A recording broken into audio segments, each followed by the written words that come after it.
Here's our Prime Minister and Energy Minister touting that we're going to be the world leader in renewable energy and there'll be jobs for everybody and cheaper electricity, but no evidence to support the argument. Listen to Ben Hunt, quote, "The news is full of stories of layoffs, factory closures and eye-watering financial losses." Of course, this is me now, not him. This is why all these subsidies, you see, all the rent seekers, they can't make it pay on its own. So Ben Hunt says, and the resources required for the necessary investments are in jeopardy. Ben Hunt further argues, quote, "The climate crisis hasn't gone away. As I write this, much of Europe is being scorched in a brutal early summer heat wave," unquote.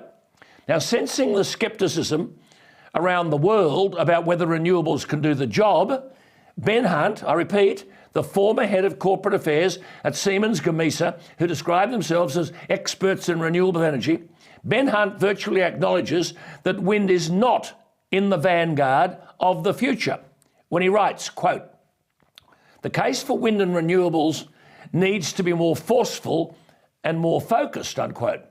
I think the experience in Germany, where Merkel went all out for renewables, has shown the world that a future based on renewable energy is, on what we know and on what we have seen, an illusion, virtually confirming that all this so-called modelling is non-existent, that we're witnessing a blind ideological push to wind and solar without the evidence to justify the case.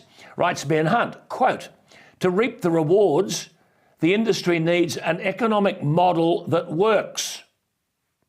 So far, we've been working on models that don't work.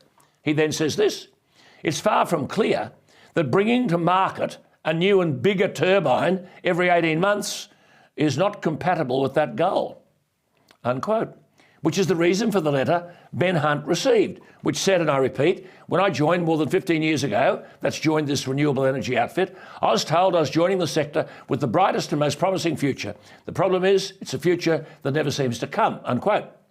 But that's the future that's being thrust upon us with no debate and no business model. Ben Hunt, the former head of corporate affairs at this renewable energy outfit, Siemens Gamesa, wrote this, "It's time to reconsider this unaffordable arms race. The distribution of value is not currently working and a new settlement is needed," unquote. Proving that this renewable energy future that's being dumped upon us is not here, nor is it in sight. Ben Hunt writes, quote, "It's time to find a path that is less eventful and provides a more consistent and predictable way forward to the bright future my colleague has been in search of for far too long," unquote. Well, our Prime Minister and Chris Bowen can make all the speeches that they like. We're being led into an energy dead end. But the greatest tragedy is we've got thousands of years of energy resources under our feet so that we would be able to have a splendid economic future with the cheapest energy in the world. And government is forcing us to turn our backs on that. Well, I make this point because it's going to come sooner than later. The electorate will make it clear to government that that is something we won't cop.